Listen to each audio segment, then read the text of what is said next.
என்னம்மா ஒர்க்லாம் முடிச்சிட்டியாம்மா? இன்னும் இல்லை, இனிமேல் தான் ஸ்டார்ட் பண்ண போகணும். ஒரு ஜாலியாக உட்காந்துருக்கீங்க. போய் பேப்பர் பார்த்துட்டு போய் சமைக்க போவேன். நீங்கள் என்ன ஸ்பெஷல் இன்னைக்கு? இன்னைக்கா காளான் குழம்பு வைக்கலாம் பிளான் பண்ணி வச்சுக்கிறேன். அப்புறம் அவ்வளோதான், காளான் குழம்பு. அப்புறம் கொஞ்சமாக பருப்பு சாம்பார் வைக்கணும். அதை தான் இன்றைக்கி செய்ய போகிறேன். ஸோ அதுக்கு முன்னாடி நியூஸ் எல்லாம் என்னன்னு பார்த்துட்டு போயிடலாம் அப்படின்னு பார்த்துட்ருக்கேன். நியூஸை பார்த்துட்டு சமைக்க போகிறீங்க. அவ்வளோ இம்பார்ட்டன்ட் நீங்கள் வரணும். நியூஸை பார்த்துட்டு இல்லை, காலைல எழுந்திரிச்சதும் கொஞ்சம் அப்படியே பேப்பர் பார்த்துட்டு ஃப்ரெஷ் ஆகிட்டு அதுக்கப்புறம் கிச்சனுக்குள்ளே போனால் தான் கொஞ்சம் மழை வேலை செய்ய முடியும். சரிம்மா, போய் சமைக்கலாமா? சமைக்க போகலாம். அப்படின்னு பேப்பர் பார்த்து தான் வருவீங்க. ஆமாம், இன்னும் கொஞ்சம் இப்போதான் கொஞ்சம் பார்த்துருக்கேன். இன்னும் கொஞ்சம் பார்த்துட்டு அவ்வளோ உள்ள கிளம்பிடுவேன்.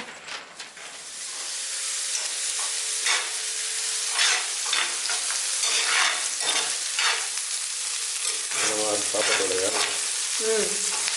என்ன சமையல்? காளான் கிரேவி, ஒயிட் ரைஸு.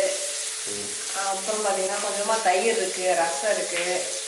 நைட்டு சாப்பாடு கொஞ்சம் மீதி இருக்குது. ஸோ வந்து கம்மியாக தான் நீங்கள் செய்கிறேன். அதாவது என்ன கேட்டீங்கன்னா, சாப்பாடு நேற்று வச்சுது. ஆமாம், ரசம் இல்லை சாப்பாடு இப்போ பிள்ளைங்களுக்கு கொஞ்சம் வச்சுருங்க. ரசம் வந்து நேற்று வச்சது கொஞ்சம் மீதி இருக்குது. ஏன் வந்து மீதி ஆச்சுன்னு சொல்லி கேட்கணும்ல நீங்கள் தான். நீங்கள் நேற்று கடைக்கு போயிட்டு லேட்டாக தானே வந்தீங்க, நைட்டு சாப்பிடவே இல்லை. அதனால் உங்கள் சாப்பாடு மீதி ஆயிடுச்சு. ஒரு குற்றத்தை கண்டுபிடிக்க வந்தால் நீ என்னையே குற்றவாளி ஆக்குறீங்க. இப்போ இன்னைக்கு நம்ம பழைய சாப்பாடு சாப்பிடுவோம். பழைய வந்து நாம் 2 பேரும் வந்து பழைய சாப்பாடு, பிள்ளைங்களுக்கு வந்து புது சாப்பாடு காளான் கிரேவி. இந்த மஷ்ரூம் வந்து பிள்ளைங்களுக்கு. ஆமாம், மீதி இருந்தால் நம்ம சாப்பிட்டுக்கலாம். மீதி எல்லாம் நமக்கு. முக்கியமாக நான் மீதி இருந்தால் நான் முக்கியமாக சாப்பிட்டுக்கலாம். ஆமாம், மீதி என்ன எனக்கு இல்லை. இல்லை.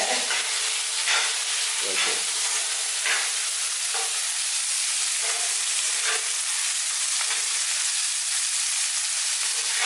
சமைக்கும் போது தான் லைட்டாக பசி இருக்கும். அது வரைக்கும் பசி இருக்க மாட்டேங்குது. ஆமாம், எப்பவும் வந்து அடுப்புங்கரையை பார்த்தோன்னே ஏதாவது வாசம் வந்தோடனே தான் பசிக்கும் நம்மளுக்கு. மஷ்ரூம் பார்த்தீங்க அப்படின்னா ஊட்டி காளான், சுட்டு காளான், மட்டன் காளான், இன்னொரு காளான் நல்லா இருக்கு. மட்டன் காளான் வழக்கம் போல் நம்ம எல்லா பொடியும் போட்டுடலாம். இதில் என்ன அப்படின்னா சிக்கன் மசாலா கொஞ்சம் அதிகமாக போகும். அப்போ தான் அந்த கிரேவி டேஸ்ட் வரும்.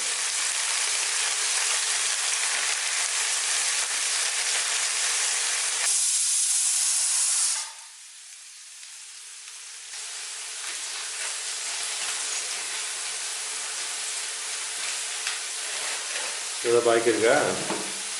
அவ்வளோதான், நல்லா விட்டுச்சா?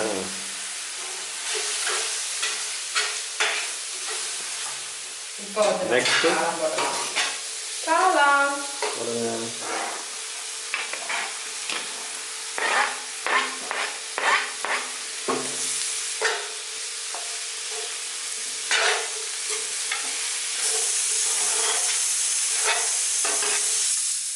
அடுப்பு வந்து கொஞ்சம் சிம்மில் வச்சிட்டோம் அப்படின்னா காளானில் இருக்கிற தண்ணி எல்லாம் வெளியே வரும். ஸோ அதுலேயே வெந்துடும். நம்ம அது வரைக்கும் கொஞ்சமாக தேங்காய் பொட்டுக்கல்லை போட்டு அரைச்சி வந்துடலாம். கிரேவி சொன்னோம்ல, மசாலா போட்டால் இப்படி கிரேவியே வராது. கொஞ்சமாக அரைச்சி ஊற்றினா தான் கிரேவியே வரும். தலையை அவுத்து எண்ணெய் வைக்கணும்னு சொன்னாங்க அம்மா. என்ன வைக்கணும்? எண்ணெய். சரி, தேங்காய் எண்ணெய் வைக்கணும். அது தலையை ஊற்றுட்டு இருக்கீங்களா? அம்மா என்ன பண்ணுறாங்க? அம்மா காளான் குழம்பு செஞ்சுட்டு இருந்தாங்க. இன்னும் முடியலையாம்மா? இன்னும் முடியல, வந்துட்டாங்க. ஐயோ எண்ணெய் வைக்கல, திட்டுவாங்க. என்னது வந்துட்டாங்கன்னு சொல்லலாம். என்ன வைக்கலையா நீ இன்னும்? நான் சொன்னேன் திட்டுவாங்க. என்ன வேடினா கிரேவியே நல்லா வேணும். கோழி வந்துருச்சா? இதில் காளான் போடுறது துண்டி போச்சு. வேறு என்ன வருது? பெருசாக இருக்க மாட்டேங்குது, போட்டது அப்படியே துண்டி இருக்கு. தேங்காய் ஊற்றிடலாம்.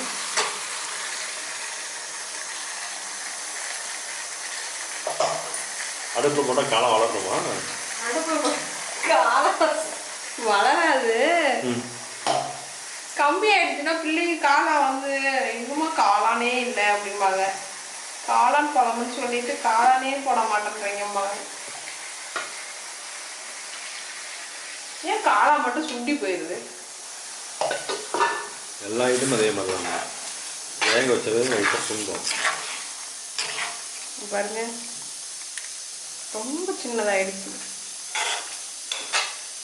இது என்னம்மா கருமம்? கருமா இல்லைம்மா, குருமா. என்ன குருமம்? காளான் குருமா கிரேவி.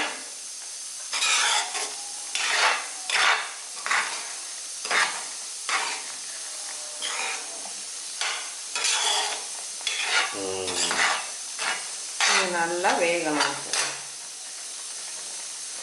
இப்படியே கொதி வருது. கொதி வரும்.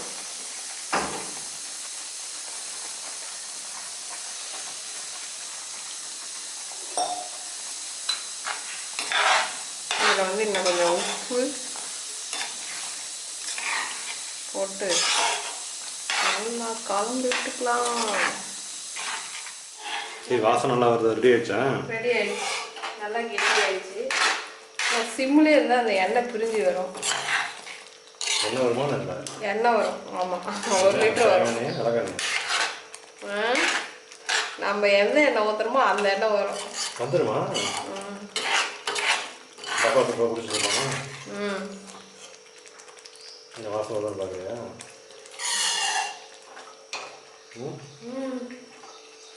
சாப்பிடலாமா? சாப்பிடலாம். ரெடி ஆயிடுச்சு. ரெடி ஆயிடுச்சு. எல்லாமே ரெடி ஆயிடுச்சு. சாப்பாடு காளான் குழம்பு மட்டும்தான் வச்சேன். சொல்லுமா, அதை விட்டு எல்லாமே ரெடி ஆயிடுச்சுன்னா ரசம் தயிர்லாம் வந்து தயிர் நேற்று வேணும், தயிர் அது இருக்குது, ரசம் அப்படி இருக்குது, பழைய தயிர் பழைய ரசம் தயிர் எல்லாமே ரெடி ஆயிடுச்சா? ஆமாம், இதான் எண்ணெய் பிரிஞ்சு வருது பாருங்க. இந்த மாதிரி பிரிஞ்சு வரணும், அப்போ தான் கிரேவி நல்லாயிருக்கும். Okay, ton.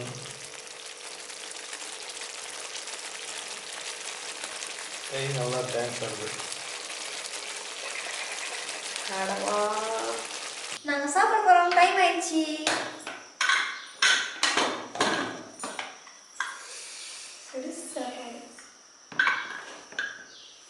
சுடு சுடு சாப்பாடு இருக்கு. இது வந்து சுதுக்கு. இங்கே அதையே இருக்கு. அப்பாக்கு இரு அப்பாவுக்கு சாப்பாடு இருக்குது. பழைய சாப்பாடு இருக்குது. நைட்டு சாப்பாடு இருக்குது. பழைய சாப்பாடு. இது வந்து வெங்காயப்பூ வணக்கி வச்சுது, அதுவும் வந்து சாப்பிடவே இல்லை. ஸோ இது எல்லாமே மாமாவுக்கு தான். எவ்வளோ நாள் ஆனாலும் அது உங்களுக்கு தான் போடுங்க. எவ்வளோடா அந்த தயிர், அதே தயிர்.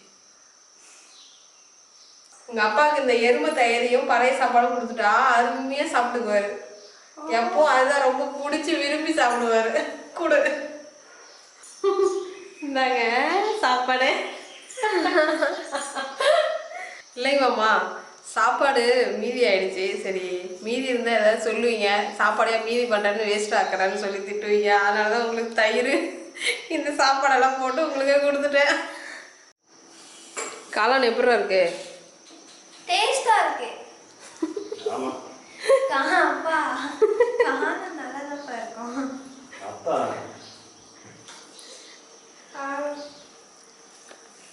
இங்கே ஒரு சவுண்டு வருது டிஃப்ரெண்டாக. காளான் ஆமாம், ரொம்ப சின்னதாக இருக்குது. எப்படி இருக்கு? நல்லா இருக்கா? டேஸ்டாக இருக்கு. டேஸ்ட்டாக இருக்கா? சாப்பாடு ஏன்னா உங்களுக்கு தனியாக பருப்பு சாம்பாரா? அவரைக்காய் பருப்பு. அவரைக்காய் பருப்பா? அவரைக்காய் பருப்பு. காளான் பார்த்தீங்கன்னா கிரேவியே செஞ்சுருந்தேன். ஸோ அது பத்தாதுன்னு சொல்லிட்டு பருப்பு குழம்பு கொஞ்சம் வச்சுருந்தேன். அதில் பாப்பா சாப்பிட்டு மீதி வச்சிட்டா, அதிலே நான் போட்டுக்கிட்டேன். வாங்க எல்லாரும் சாப்பிட்லாம். பாப்பா மீதி வச்சிட்டா வந்து காலை நேரமாக போட்டி முடிஞ்சிடுறேன். ஆமாம், அது என்ன தெரியல, பிள்ளைங்க சாப்பிடும் போதே நமக்கு பசி எடுத்துக்குது. இல்லைம்மா, அது என்னன்னா அவ்வளவு பாப்பாவும் என்னன்னு பார்த்தீங்கன்னா எல்லாம் சாப்பிட்டு ஒரு வாயாவது தட்டில் அது நமக்கு சாதகமாக போயிடுது.